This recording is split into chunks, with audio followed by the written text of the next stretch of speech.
Dear Patriots, before the news starts, please subscribe to our patriotic channel by clicking the subscribe button. Give us a thumbs up to this video. Don't forget to leave your opinion below in the comments section.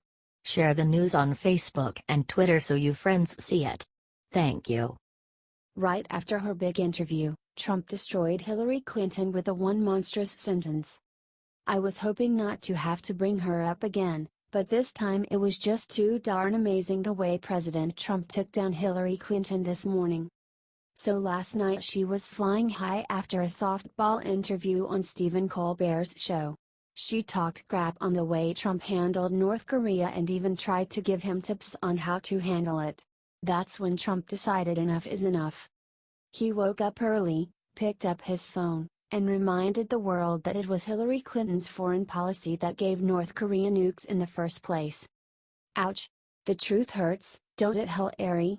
All of America think you should go crawl back into that dungeon you came from and not come back in public or political life, ever. The president clearly wants to humiliate her back to where she came from, so help him by sharing this everywhere.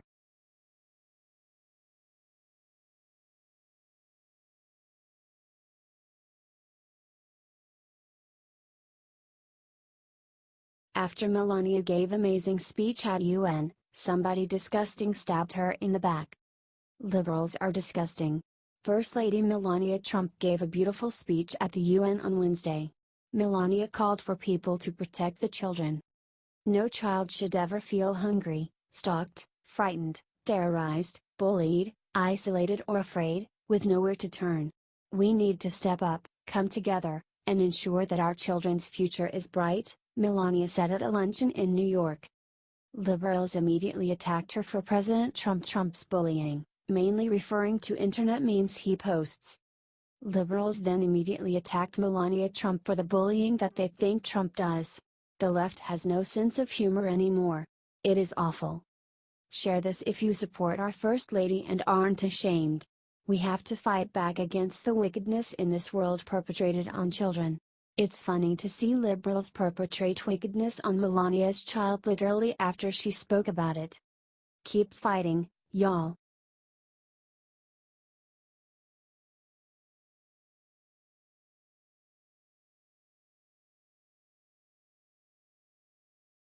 After liberals trashed the Obamacare repeal bill, Trump fought back and said two words that changed everything.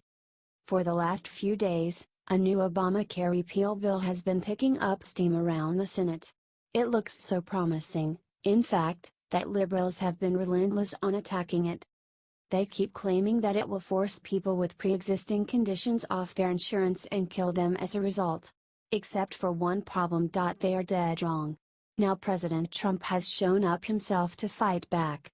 Tonight Trump announced to the world that the bill does protect people with pre-existing conditions or else he would not sign it. Since day one of his campaign, Donald Trump made it clear he cares about people with those conditions by declaring he did not want to just repeal Obamacare, but instead repeal and replace it. It was interesting that President Trump then decided to defend the intentions of one of the authors of the bill, Senator Cassidy, while leaving Lindsey Graham out. To be honest with you all, I have a pre-existing condition and benefited from the insurance protections long enough to be able to start my business and pay my own way. However, since then Obamacare has collapsed and failed in every possible way. Trump's concern for this was always important to me, and I believe he will hold it. If you agree that Trump really does care about the American people, help him share his message to everyone so they can see the truth about the Obamacare repeal.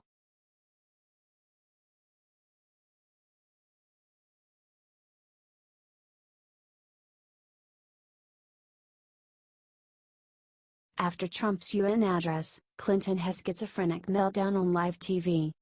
Hillary Clinton won't go away, and now we know why. In her head, she's still pretending she's president. During an interview on The Late Show with Stephen Colbert, Clinton was asked whether she saw Donald Trump's spectacular address to the UN. She claimed that she had. Then it got weird. Clinton suddenly began to her own UN address to the Colbert audience. We view this as dangerous to our allies, to the region, and even to our country. We call on all nations to work with us to try to end the threat posed by Kim Jong-un, Clinton began. We will not tolerate any attacks on our friends or ourselves, but you should lead with diplomacy. You should lead with the commitment to try to avoid conflict however you can. This poor, confused woman. She can't accept that she lost, so she's planning fake addresses to the United Nations and giving them on late-night TV. How sad. Share and comment go away. So that Clinton finally realizes that no one cares. She's not president, she needs to sulk away like the many losers before her.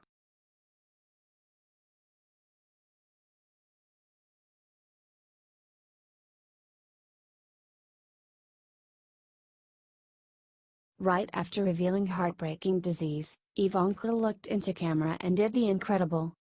Ivanka Trump has dealt with many challenges through the campaign trail, the election, and living as an integral part of the first family. Include her responsibilities as a loving wife and mother of 3, and it's hard not to be impressed that she's been able to keep such a pace. Unfortunately, many of the world's most stable and healthy women lose the fight against postpartum depression. The first daughter, who's married to Jared Kushner, explained the debilitating disorder left her feeling like she was letting everyone down. During a taping of the Dr. Oz show, Ivanka revealed that she had suffered postpartum with each of her 3 children, Arabella, 6, Joseph, 3, and Theodore, 18 months. It was a very challenging emotional time for me. Unsurprisingly, the most difficult symptom for Ivanka to handle was feeling useless. I felt like I was not living up to my potential as a parent, or as an entrepreneur, or as an executive, she told Dr. Oz. I had such easy pregnancies that in some ways the juxtaposition hit me even harder. But what Ivanka did next stunned the viewers and even Dr. Oz. The first daughter sent a message of hope to all women in the world who have been afflicted by this horrible disorder. It's incredibly important, and look, I consider myself a very hard-charging person, Trump said. I am ambitious, I'm passionate, I'm driven, but this is something that affects parents all over the country. She's not kidding, either. Postpartum depression affects 1 in every 8 women, with oftentimes severely devastating symptoms. The unbelievable thing is how Ivanka could continue to be such a high-energy person with so much sadness and exhaustion. But we haven't seen different from any member of the first family, and President Trump continues to showcase a different level of energy in the White House. Most importantly, however, is the level of selflessness from Ivanka Trump. She had no reason to air her personal issues with the world, but did so in an attempt to educate and support. These are the real problems that face real Americans daily, and I for one stand up and applaud Mrs. Trump for speaking out for those who can't. Are you proud of Ivanka? Tell us what you think and then share this beautiful message with the world. Sources: Fortune.com.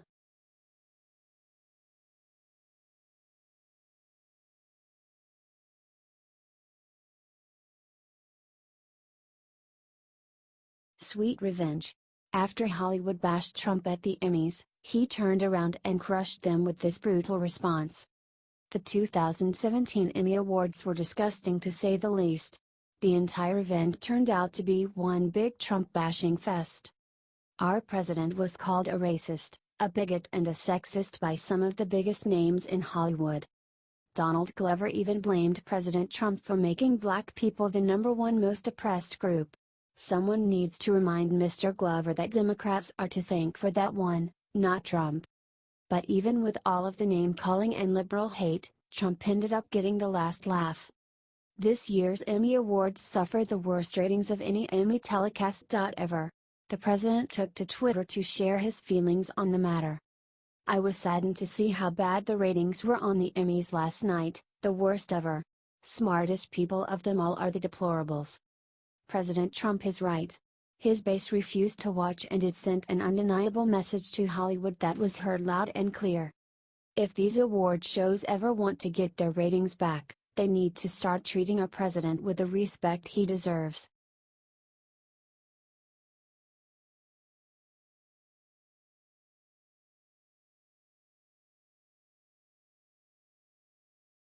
Trump did something insane to save a country from Saudi Arabia and nobody said a word. It's clear to everyone at this point that President Donald Trump is absolutely hated by the media. So much so, apparently, that he went and saved an entire country and we're just now finding out. In case y'all were unaware of this, not that long ago Saudi Arabia and the UAE were blaming all the recent terror attacks on Qatar. It actually got so bad that they were gonna do a joint military campaign to take out the Qatari government. That's when Trump stepped in. The president got the two countries to agree to withhold any major military actions, saying it will cause a border crisis with all the newly homeless families. The one condition is he himself would negotiate the terms. And yesterday what did he do? Trump met with the Emir of Qatar, Sheikh Tamim bin Hamad Al Thani, on Tuesday where he said, "It's my great honor to be with the Emir of Qatar. We've been friends a long time. People don't realize that. We've known each other for a long time. And we are right now in a situation where we're trying to solve a problem in the Middle East and I think we'll get it solved. I have a very strong feeling that it will be solved pretty quickly. But we're talking also trade and many other things." That sounds great. However, Saudi Arabia immediately said the situation was not solved and a war was still coming. The question now is which one is bluffing? If you think you have figured it out, leave an answer in the comments and help us get this shared as quickly as possible. President Trump is actually negotiating peace in the Middle East.